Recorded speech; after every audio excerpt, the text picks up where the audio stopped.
o que acontece?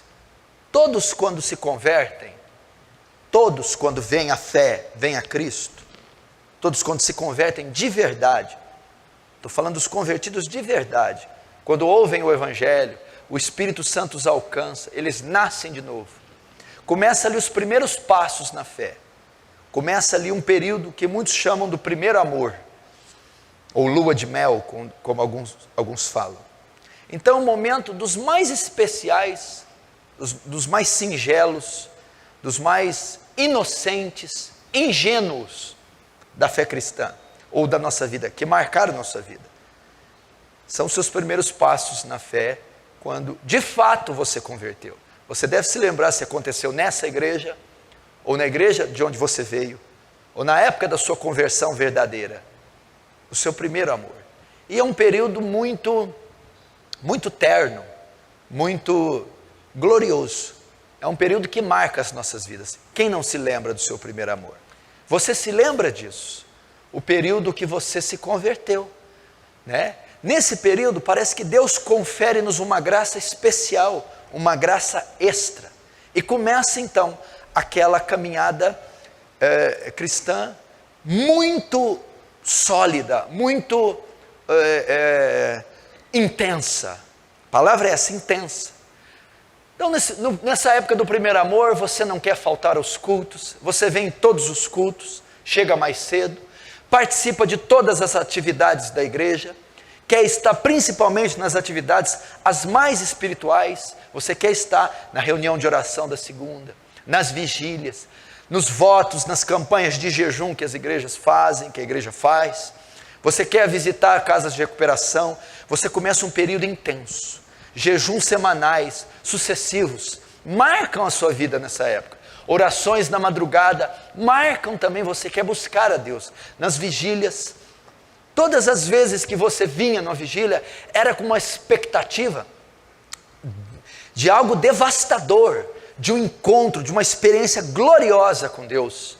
Os alvos de oração seus, no primeiro amor, eram diferentes, eram todos convergidos no espiritual. Buscar a face de Deus, a glória de Deus, ser cheio do Espírito Santo, santidade, pureza, vencer o pecado, trabalhar o caráter, as almas. Enfim, esse é o tempo, esse é um período que marcou o seu primeiro amor. Acordar nas manhãzinhas para orar, meditar na Bíblia horas e horas, ler livros inteiros da Bíblia, desfazer-se dos aparelhos eletrônicos, não querer ver mais televisão, e assim vai, começa aquela caminhada intensa. Então você aprende a orar e começa a orar algumas horas, aprende a orar mais de 1 hora, 2 horas, aprende a jejuar, jejuns mais intensos, você se santifica, foge do pecado, vence o pecado. Essa é uma época que Deus te dá muita vitória sobre o pecado. Você consegue desvencilhar de muitas práticas carnais, mundanas, sensuais, e eleva-se para um padrão de santidade, ou pelo menos para um padrão de obediência, muito razoável. Torna-se um homem ou uma mulher de oração, cumpridor dos seus votos, assíduo cumpridor dos votos.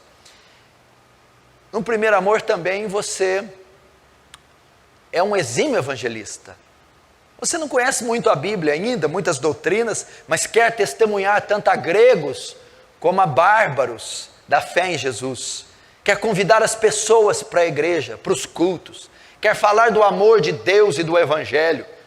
Quer desafiar as testemunhas de Jeová. Quer debater com elas, os kardecistas, espíritas. Todos que estão ao seu redor são influenciados por esse exímio evangelista que se levantou. Então você começa a evangelizar sua família, sua rua, daqui a pouco quer evangelizar o bairro, já está orando para ganhar a cidade toda, e tem um desejo que um avivamento ocorra na cidade, e que multidões de almas se convertam. Esse é o seu desejo, e para isso você fazia pesados jejuns, pesadas e intensas orações, pesadas e intensos atos de renúncia, renunciar, se isolar. Então você começa a ter uma vida intensa, robusta, vigorosa. Vitórias são dadas contra o pecado. As tentações das mais drásticas vêm, e por incrível que pareça é um período que vencemos face a face o diabo. as setas, os torpedos, os dardos.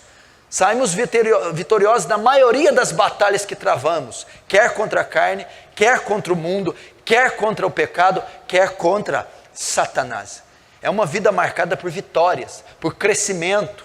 É uma vida marcada por expressivos resultados. Todavia também na nossa santificação. Também na nossa santificação. É um período que mantemos parece que um padrão de pureza muito gostoso. Um padrão de pureza. Um padrão de domínio sobre a carne e o pecado. Um período muito glorioso. Esse é o período do primeiro amor. Ou é o período que a maioria dos cristãos já passou por ele. E deseja passar novamente. Todavia, parece que depois de algum tempo, esse período parece que passa. Parece então que o crente começa a se esfriar e começa a perder a sua característica. Parece que um novo tempo ocorre. Então ele começa a ver, começa a perceber que ele está tendo dificuldade com aquilo que ele fazia com exímia perfeição. Começa a se passar os anos na caminhada cristã e você começa a se perder, começa a se descaracterizar. E o seu nível, pelo menos o padrão que você estabeleceu, instituiu, esse nível começa a baixar. Então você começa a perceber que não consegue orar tanto mais como orava, que não tem tanta expressão na oração como achava que tinha, que não tem tanta força. Então todas aquelas horas em oração começam a ser raras agora, começam a ser menores. Você começa a notar que você não tem mais condição de jejuar, parece que o seu corpo está mais fraco, você não consegue fazer aqueles jejuns fortes ou intensos, ou semanais como fazia. Começa então, esses jejuns então, para ocorrerem, demora mais tempo. O espaço entre um e outro parece que é maior agora. Você começa a ver que pecados menores, os quais você exercia domínio, estão começando a voltar e aflorar. E você começa a ver que alguns estão te dominando. Você começa a perder o vigor para evangelizar, e aquele ânimo, e aquela coragem, aquela ousadia, começa a ser, começa a se dissipar. E você já não tem mais ânimo para evangelizar. E na verdade vem um período tão terrível, que você começa a achar que você está em pecado. Você começa a achar que você caiu da graça. Ou começa até a crer que nunca foi salvo, que é um bode na verdade, que é um joio, que não tem o Espírito Santo, que de alguma forma você foi enganado pelos seus sentimentos. Você então chega num período que não consegue orar mais 5 minutos. Os primeiros 5, 10 minutos é um terror, você não se concentra, desiste nos primeiros 5 minutos. Você olha para a Bíblia, aquele que lia 10, 15, 20 capítulos e ardia o coração, lê 5, 6, 8 e não entendeu nada que leu, nem memorizou, nem sabe o que leu, tem que voltar de novo e às vezes lê 3 vezes a Bíblia para extrair tão pouco. Você começa a notar que não tem força nenhuma para jejuar e já há meses que não faz um jejum considerável. E os últimos que fez foram todos jejuns superficiais, litúrgicos e religiosos. Você começa a ver que perdeu o domínio da carne, perdeu o domínio das tentações, e os desejos e as concupiscências começam a te dominar, e você cai em pecados ridículos, em tentações das menores. De repente você se encontra num estado de esfriamento, de atrofia, e você começa a dizer: o que aconteceu comigo? Eu não consigo mais orar, eu não consigo ler a palavra. Eu nem sei qual a última vez que eu jejuei com o coração quebrantado. Eu não tenho desejo de evangelizar, e quando evangelismo não tem força nenhuma. Ir nos cultos já é algo cansativo. As reuniões de oração são torturantes. Não consigo ficar de joelhos 20 minutos. Estou num estado de carnalidade, ira, tristeza, ansiedade, e infrutilidade, esterilidade, como eu nunca tive. Talvez seja o seu retrato aqui essa noite. Talvez passou o seu primeiro amor. Talvez o vigor se tornou como sequidão de estio. E é essa a sua realidade. O Senhor prega dos grandes homens, dos heróis da fé, John Wesley, Jonathan Edwards, David Brainerd, cita Moisés, Paulo, Elias, Eliseu, João Batista. E eu fico com vergonha, e fardos e mais fardos são colocados nas minhas costas, porque cada dia, semana, mês que passa, parece que quanto mais o Senhor prega, mais o Senhor ensina, mais o Senhor fala, mais eu leio, menos eu oro, menos eu jejuo, menos eu santifico, menos eu evangelizo, menos eu tenho alegria, menos eu tenho entusiasmo, menos eu tenho felicidade. Mas que eu estou vivendo um período de escuridão terrível, pastor, como nunca antes. Secou-se a fonte, foi-se o vigor, acabou-se a alegria, o entusiasmo. E por que que isso ocorre? Por que que isso ocorre? Por que que você perde, sai, deixa o primeiro amor? Por que que se esfria? Por que que você não consegue mais atingir o padrão que você mesmo colocou para você? Talvez não é nem escriturístico, talvez é um legalismo que você colocou. Por que que isso ocorre, meu irmão? É obra de Satanás, é o demônio, é o diabo, é o inferno, são as forças das trevas, é o pecado, é um adultério que você cometeu, são coisas hediondas. Não, é Deus que está causando isso. O primeiro momento da sua fé, Deus começa a operar vida em você, vivificar você, e Ele te confere, parece que uma graça especial, parece que Ele restringe as forças do inferno, não permite que você confronte todo o arsenal do inferno, parece que Ele limita as suas tentações, e não deixa você ser tentado, e não deixa tentações insuportáveis chegar a você. Ele te confere graça para ter uma vida de oração poderosa, graça para você ler e tirar coisas que os teólogos de 50 anos não conseguem ler, e você com 3 meses de conversão tem um entendimento profundo e espiritual da Bíblia, e os homens há 50 anos estudando não conseguem. Agraciando, te conformando à imagem de Cristo, santificando, permitindo você ver visualizar vislumbres da glória de Deus incríveis, que muitos não viram, experiências espirituais, até transcendentais. Ele opera a vida, mas depois desse curto período, Ele vai operar morte em você, morte, e a maior parte do tempo Deus opera morte e não vida, porque Ele está te conformando à imagem do seu Filho. Esse é o único propósito de uma pessoa quando se converte. O que é conversão? Nascimento, new birth, novo nascimento, não é isso?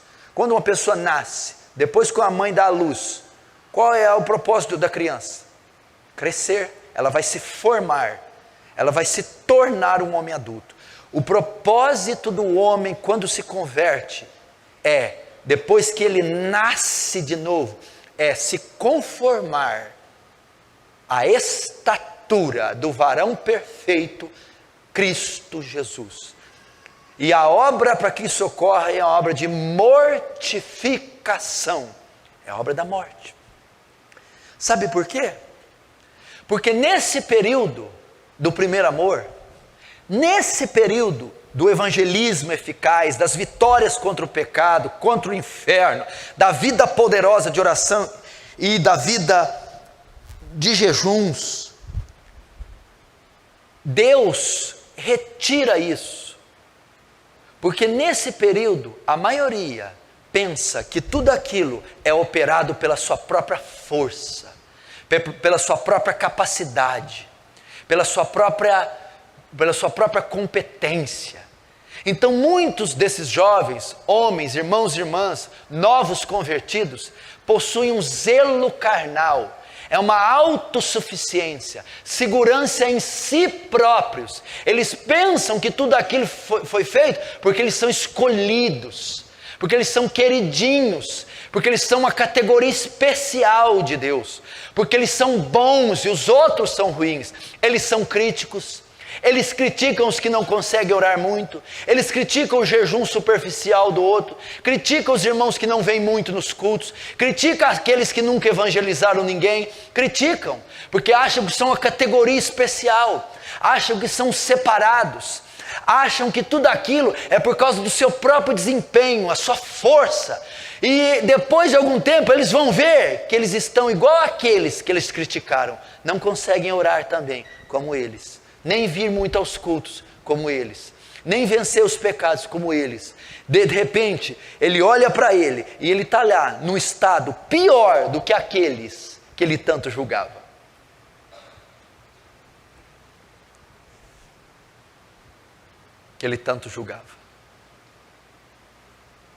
Porque ele se achava isso. Então a verdade, a confiança dele, a alegria dele está no seu desempenho, no seu esforço. Ele acha que é dele, que são os talentos, que é a insistência, a capacidade carnal, os talentos individuais que ele tem, os dons especiais que ele possui. Então ele está confiando, na verdade, na sua carne, ele está confiando nos seus dons, ele está confiando na sua qualidade, ou ele está confiando no seu arbítrio. Eu escolhi, eu quis, eu fiz acontecer.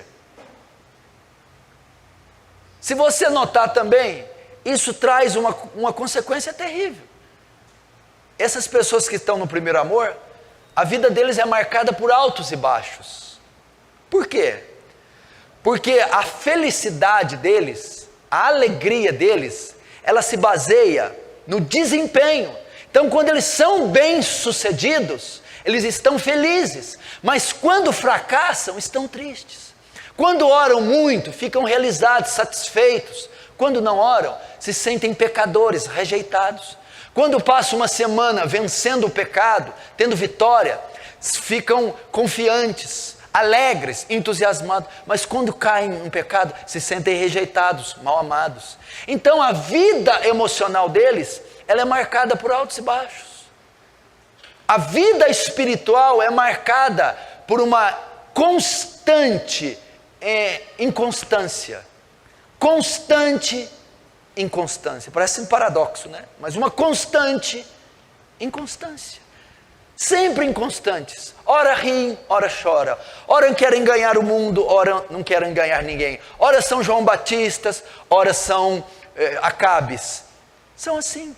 Por quê? Porque eles confiam no desempenho, confiam na carne, confiam na própria capacidade e acham que todo aquele período do primeiro amor, que todas aquelas vitórias, que todas aquelas almas ganhas, aquelas horas de oração foram provindas deles mesmos, da sua própria capacidade, da sua própria força. Então Deus retira a sua graça. E eles começam a perceber como um homem que orava 5 horas, agora não ora 5 minutos. Como um homem que evangelizava a cidade inteira, agora não quer evangelizar ninguém. Como um homem que jejuava toda semana, sim e não, dias e dias, agora não consegue ficar 2 horas sem comer. Como uma pessoa que queria vir todo dia no culto, participar de todas as reuniões, agora não tem mais alegria, tem coisa melhor para fazer. Como? Então, quando passa o tempo, os contínuos fracasso na vida de oração, anos fracassando na vida de oração, parece que são anos sem conseguir ter uma vida plena na oração, anos sem extrair uma pepita de ouro, garimpando as escrituras, anos sem ter um evangelismo eficaz, anos tendo uma pregação monótona, repetitiva e entediante, anos tendo fracasso na sua vida devocional. Então, nesses anos, ele percebe que era tudo obra da graça de Deus. Que era tudo obra da graça de Deus. Que todo aquele tempo que ele foi forte, que ele conquistou, que ele fez, só o fez porque Deus assim o permitiu, porque Deus assim o conferiu, porque Deus assim o restringiu. Não houve participação nenhuma da carne. Agora ele pode olhar para o céu e dizer, como Salmo 73, a quem tenho eu nos céus, além de ti? E não há ninguém na terra que eu queira mais do que a ti. Salmo 73, verso 25. Então é por isso que Deus começa a operar morte em você. É por isso que Deus restringe a graça. É por isso que Deus permite anos e anos de derrota. É por isso que Deus permite até o pecado, a lambança do pecado, as tentações mais minúsculas, a esterilidade no ministério, porque você estava muito confiante na carne, muito confiante em si mesmo, você estava se jactando em si mesmo. Agora Deus está te mostrando que a parte da graça dele, nem 5 minutos você jejua, nem jiló você fica sem comer, nem uma velha cancerosa de 90 anos você traz para Jesus, nem um sermão do Salmo 23 você consegue pronunciar com coerência, nem a oração do Pai Nosso você pode fazer, nem a tentação da mais bizarra e grotesca você consegue resistir. É tudo graça de Deus, é tudo poder de Deus, é tudo para Deus ser glorificado, é para Deus desintoxicar você, fazer você pobre de espírito, esvaziar você do ego, esvaziar você do eu, esvaziar você da arrogância, esvaziar você do orgulho, da vaidade, fazer você sentir pobre, miserável, fazer você sentir mendigo, para que então você faça parte desse reino.